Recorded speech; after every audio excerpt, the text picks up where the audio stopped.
Hey, thanks for joining me. In today's video, we're going to take a look at the newest member of Bluetti's Elite power station lineup. This is the Elite 100 V2. And about 6 months or so ago, I think it was, I did a video on the Elite 200 V2, which at that point, and probably still right now, is one of the top performers in that particular power station class. This is sort of the younger brother to that, being the 100. And this is a 1024 watt-hour capacity power station. It's got a pure sine wave AC inverter that is rated for a continuous 1800 watts. And I think it's a surge rating of 3600 watts.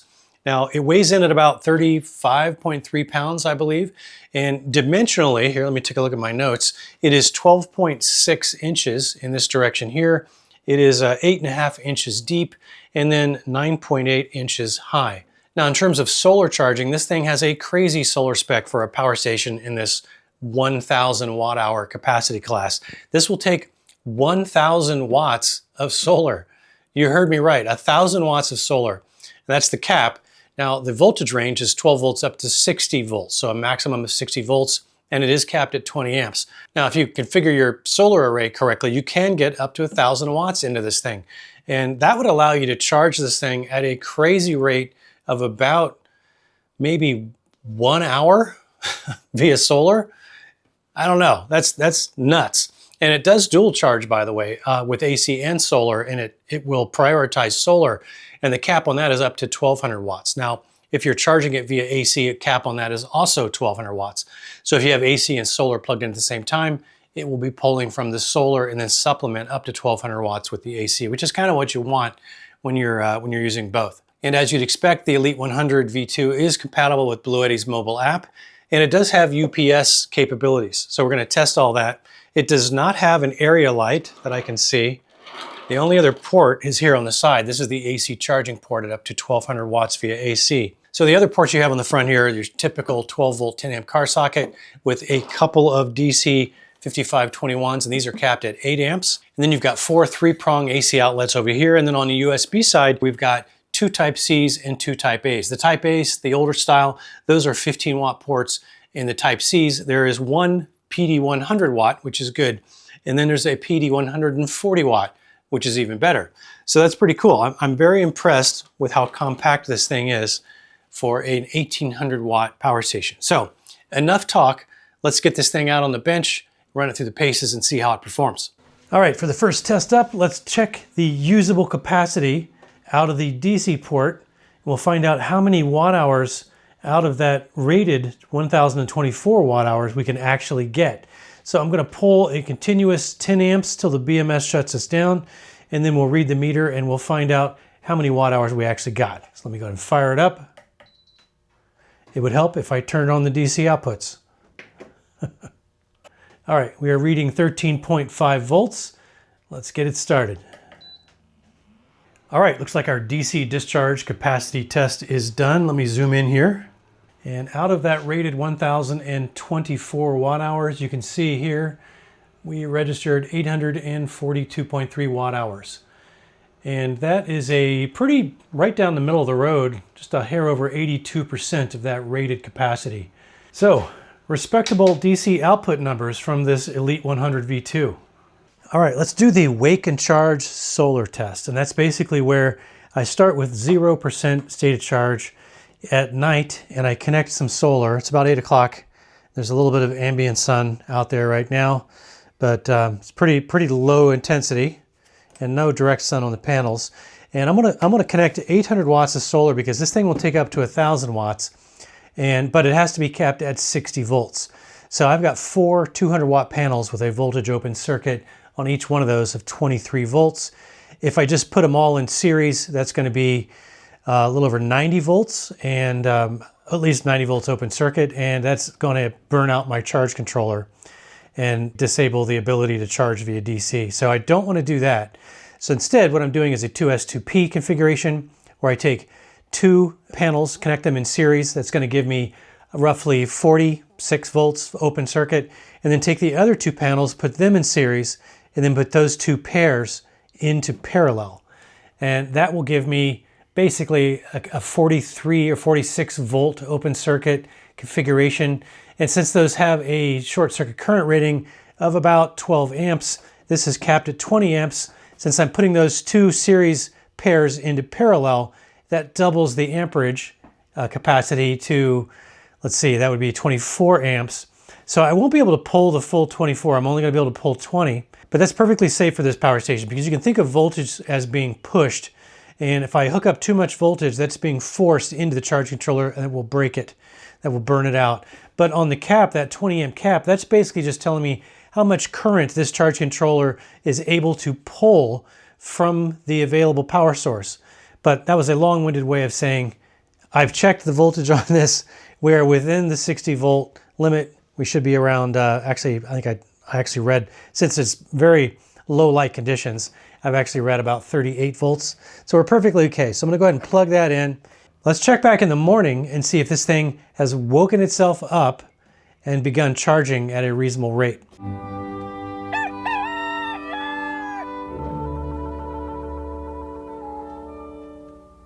All right, so it is about 8 o'clock in the morning, maybe just before 8 o'clock. We've only got 49 watts coming in right now, and that is because the sun is actually not yet on the solar panels. So this is going to gradually be climbing throughout the morning as the sun comes around the tree line. But yeah, this thing is waking and charging, so that part of it is definitely a pass.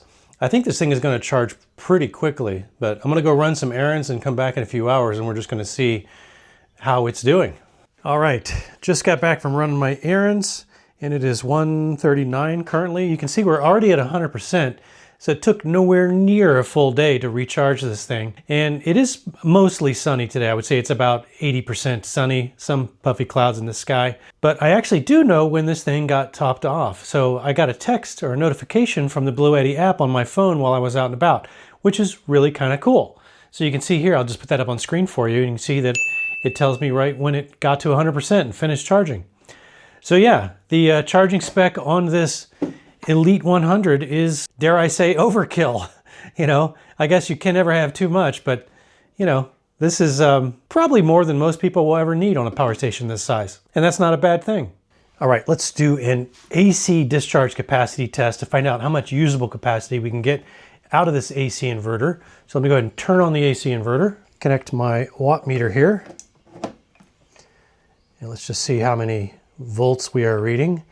119.6 volts, that's excellent.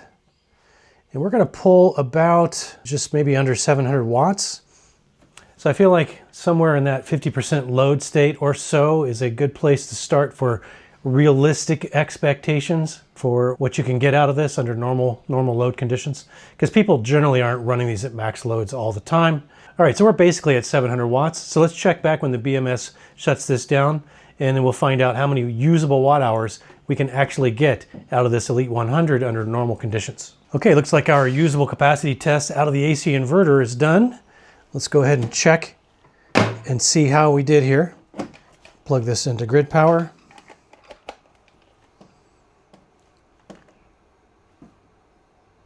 To make sure I read that right. 930 watt hours. That is out of that rated 1024. So that puts this at a significantly higher than average 90% of rated capacity.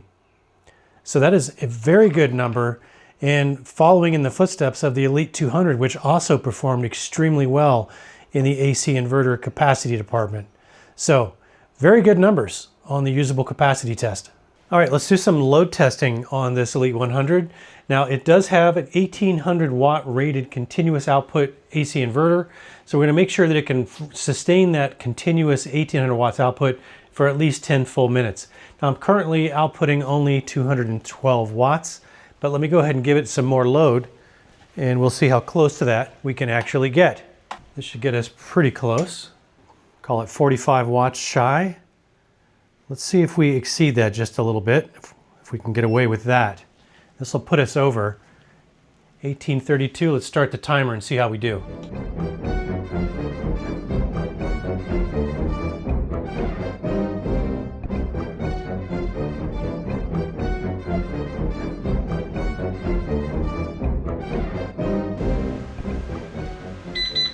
All right. We made it. 10 full minutes at 32 watts over the continuous rating. Let's find out how far we can push this. And by the way, the decibel meter, while it was running, it slowly ramped up to its highest volume, which is right now.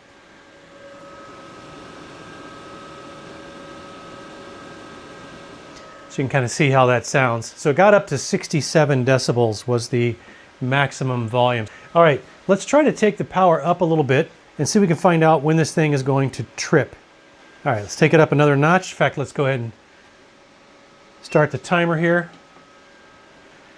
We are now 130 watts overrated.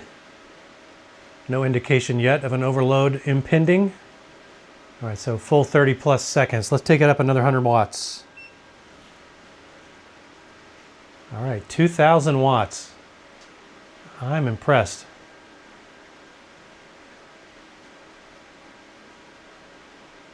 All right, so it's been another 30 seconds. Let's take it up another 100 watts.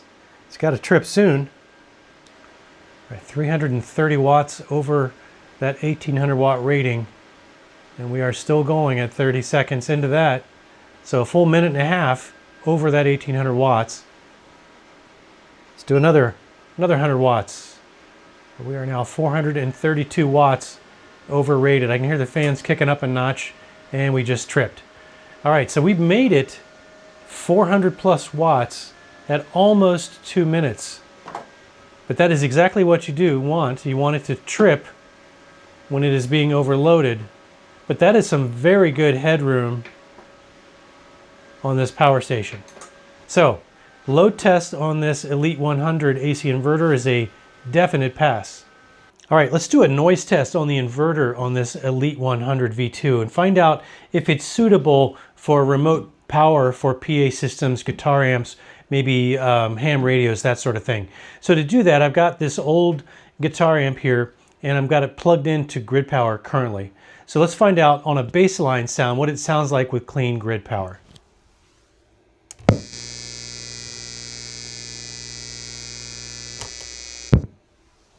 All right, relatively quiet, a little bit of pop, a very slight hum.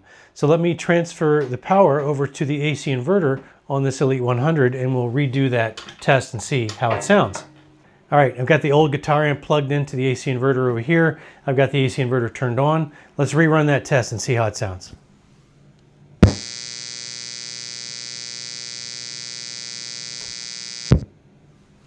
All right, now I can definitely hear a difference, but it's a very slight difference in person here. I've definitely heard way worse, way noisier than that.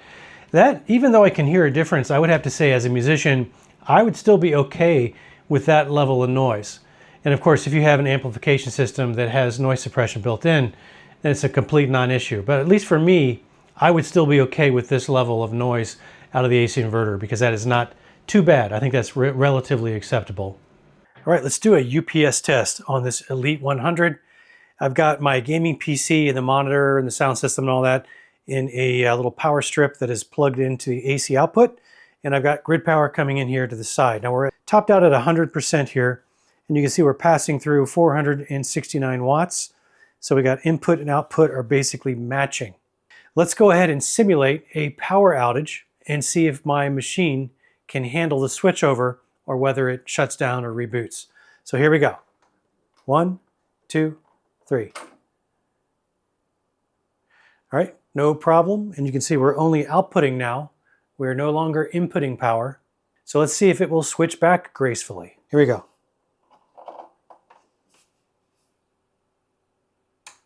Heard the relay.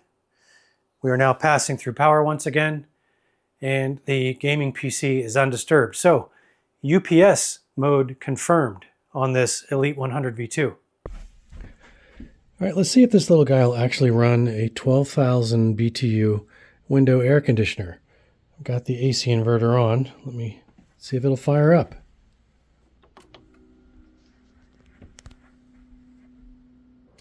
I think we're just getting the fan right now.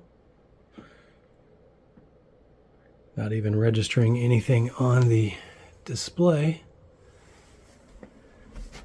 Let me try cranking this down a little bit.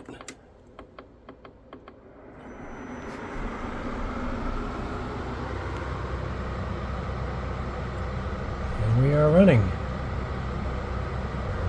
Looks like we have capped off at about 684 watts. No problem, at least for this particular style of air conditioner. And if the compressor were to run continually at this rate, we'd have 1.7 hours of runtime. All right, so some final thoughts on this Bluetti Elite 100 V2. I did test the no-load draw on the AC inverter for a full 24 hours, and it seems to consume only about 1% of overall capacity per hour, which equates to only about 10 watts continuous. And I would categorize that as pretty impressive for an 1800 watt inverter. Now, as we saw, the Elite 100 does introduce a little bit of electric noise that some people might find unacceptable for amplification type applications, but that aside, it has crazy good solar charging performance and exceptional AC inverter performance. And like Bluetti's other power stations, the Elite 100 does have a 5-year warranty, and it's fully compatible with Bluetti's mobile app. And I'll put that up on screen for you so you can check that out. But it lets you see what's going on with the power station, gives you control over all of the usual functions like turning on and off the AC and DC outputs. And then if you go up into the settings menu, you can even do things like set the working mode, which in this case will let you have options like running in standard UPS mode, which is the default, or you can select PV priority mode to configure the power station to prioritize solar charging over grid charging. And you can get into some little finer points inside that configuration as well. And there's another option that you often typically see a little more commonly on larger capacity power stations, and that's time control. That's where you can actually specify the peak and off-peak electricity time periods in your area so that the power station can be charged using cheap off-peak power, and it can be discharged during peak times when electricity is more expensive. Now, you're obviously not going to try to use a power station in this particular capacity class as a whole home backup solution, but you can certainly keep your fridge freezer running overnight in case of a power outage with something like this. And you did just see that it runs that Medea U-shaped window air conditioner just fine. And if you'd like to see what other kinds of things this can run and for how long you can run them, I will leave a link to my Google spreadsheet down below in the video description. And basically what you can do is you have to first download that Google sheet to your own Google account, and then you can edit it however you want. And then you just basically key in that 1,024 watt hours of battery capacity and the 1,800 watt inverter capacity, and the spreadsheet will do the rest. Okay, so to wrap up on this thing, on balance, I would definitely rank this Elite 100 as kind of the overall top 2 or 3 pick for this 1,000 watt hour capacity class, provided that the price is reasonable. And based on the pricing information that I have right now, I think you'll normally see this thing selling for about $599, which would put this unit, I would think, just above what I would call budget pricing. But I've also been informed by Bluetti that during the Prime Days event pricing, which runs from July 1st, I think pretty much when this video is coming out, through July 11th, you can get this Elite 100 V2 for the surprisingly low price of $399, which would definitely put this power station in that budget price category at well below 50 cents per watt hour. And for a power station with all these features, this level of performance and build quality, that's a definite buy if you're in the market for something like this. And per usual, I'll leave all the relevant links below in the video description for you if you're thinking about going and checking it out. Okay, hopefully you found something useful or informative in the video. If you did, please consider clicking that like button for me down below. I'd very much appreciate that. And do let me know if you have any remaining questions about this Elite 100 V2 down in the comments section below, and I'll try my best to answer those for you. I very much appreciate you spending some of your valuable time with me today, and I hope you'll come back and join me for the next one. Until then, have fun out there.